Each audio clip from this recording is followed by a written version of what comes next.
Hello friends, Sunday 11 నుంచి 1 o'clock ఒక workshop నడిపించబోతున్నాం. So ఈ వర్క్షాప్లో అసలు మీ ఫైనాన్షియల్ డ్రీమ్స్ ఏంటి, ఇప్పుడు ఈ ఇన్ఫ్లేషన్కి తగ్గట్టు మీ పిల్లల ఎడ్యుకేషన్కి ఒక మంచి కాలేజీలో చదివించాలనుకుంటే పేమెంట్ సీట్ అయితే ఎంత ఖర్చు వస్తుంది, ఎక్కడ సేవ్ చేసుకోవాలనేది కూడా చెప్తాము. పిల్లల మ్యారేజ్కి ఎలా ప్లాన్ చేసుకోవాలి, మీకు రిటైర్మెంట్ ప్లాన్, ఎంత బడ్జెట్లో ఇల్లు కొనాలి, మీ శాలరీకి ఎంత బడ్జెట్లో కారు కొనాలి, యాక్చువల్గా మీ శాలరీకి ఇన్సూరెన్స్ ఎంత ఉండాలి, అలాగే మీ నెట్వర్త్ మీ అప్పులు రెండు లెక్కేస్తాము.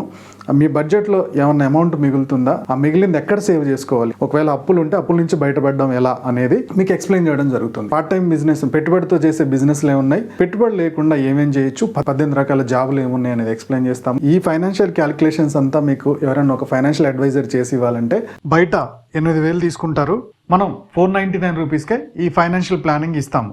ఇంట్రెస్ట్ ఉన్న వాళ్ళు ఫోన్పే కానీ జీపే కానీ ఇక్కడ కనపడుతున్న నెంబర్కి చేసి సేమ్ అదే నెంబర్కి స్క్రీన్ షాట్ పంపించండి. ఓకే ఫ్రెండ్స్, మనం వర్క్షాప్లో కలుద్దాం.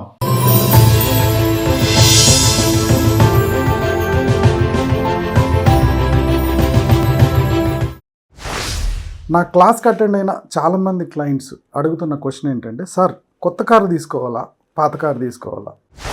మీరు ఒక బిజినెస్ మ్యాన్, ఈఎంఐ లేకుండా కారు కొనగలిగే పొజిషన్లో ఉన్నారు. అలాంటప్పుడు ఆ కారు మీకు ప్రెస్టేజ్, ఈ బిజినెస్లో మీకు ఇంకా గ్రోత్ రావడానికి ఆ కారు హెల్ప్ అవుతుంది, మీరు మెయింటైన్ చేసే ఆ రాయల్టీ హెల్ప్ అవుతుందంటే కొత్త కారుకి వెళ్ళిపోవచ్చు.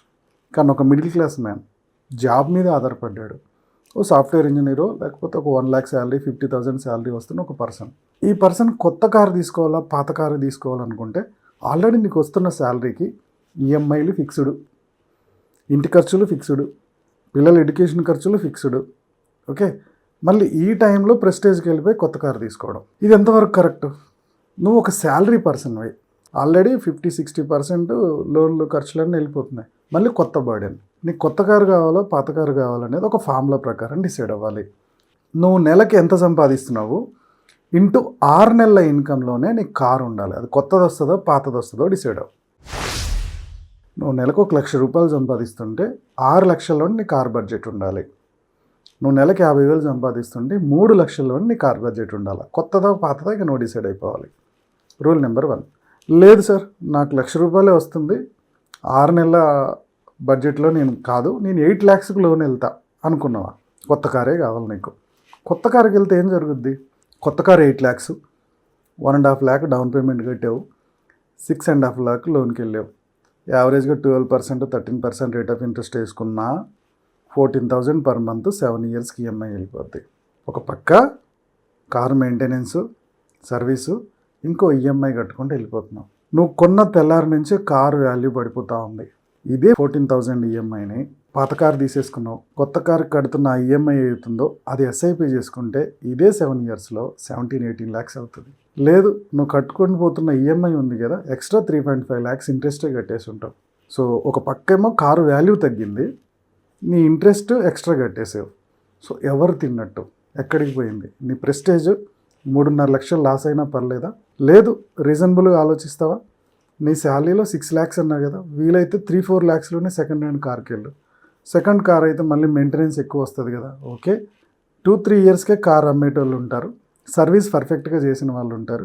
ఒక్కసారి అన్నీ కరెక్ట్గా చెక్ చేసుకొని, సర్వీసింగ్ బాగుంది, ఎందుకంటే వాళ్ళ సర్వీసింగ్ హిస్టరీ కూడా ఆల్రెడీ షోరూమ్ తోటి చేసి ఉంటాడు కాబట్టి కారు వాల్యూ కూడా తగ్గింది. 8 lakhsది 4కో 3.5కో వచ్చింది అనుకుందాం. నీ చేతిలో డబ్బు ఉండి వెళ్తావా? హ్యాపీ. లేదు, ఈఎంఐకి వెళ్ళిపోతావు. ఓకే, సో నీ బడ్జెట్లోనే ఉంది కాబట్టి, ఇందాక మనం లెక్కలు వేసుకున్న నీ 6 months బడ్జెట్లోనే ఉంది కాబట్టి ఇది నీకు బర్డెన్ అవ్వదు. సో ప్రెస్టేజ్కి వెళ్ళకుండా నీ 6 months శాలరీలో నీ బడ్జెట్లో డౌన్ పేమెంట్కి మళ్ళీ సపరేట్గా పర్సనల్ లోన్ తీసుకోకుండా నీ సేవింగ్స్లో నుంచి డౌన్ పేమెంట్ కట్టి నెల నెల ఈఎంఐ కట్టగలుగుతావా నీ 6 months శాలరీలో? ఇది సేఫ్ జోన్. పాత కారు వస్తుందా కొత్త కారు వస్తుందో వెళ్ళు. ఇలా కాకుండా ఈ రూల్ దాటి వెళ్ళిపోతున్నావా, మన డబ్బులన్నీ లాస్ చేసుకుంటున్నట్టే. సో ఇలా పర్సన్ టు పర్సన్ నీ సిచ్యువేషన్ మారుతుంది. నీ కారు వల్ల నీకు ₹1 మిగులుతుంది, నీ జేబులోకి ₹1 డబ్బులు వస్తున్నాయా, కొత్తదానికి వెళ్ళు. నీ కారు నెలకొక్కసారో వారానికి ఒక్కసారో తీస్తున్నావు, ఓకే, ఇది ఇంటి ముందు షోకేస్లా పెట్టుకోవడానికైతే దాని డబ్బులు దండగ చేయొద్దు. దాన్ని తీసుకెళ్ళి ఎస్ఐపి నువ్వు చేసుకున్నా నీకు ఫ్యూచర్లో చాలా హెల్ప్ అవుతుంది. సో ఈ వీడియో నచ్చినట్టయితే లైక్ చేయడం, కామెంట్ చేయడం, షేర్ చేయడం మర్చిపోవద్దు. మా యూట్యూబ్ ఛానల్ చూస్తున్న మా వ్యూవర్స్ అండ్ సబ్స్క్రైబర్స్ లైఫ్లో ఎప్పుడు కూడా గొప్పగా స్థిరపడాలని కోరుకోవడంలో మీ ఆర్కే ముందుంటాడు. Go self made.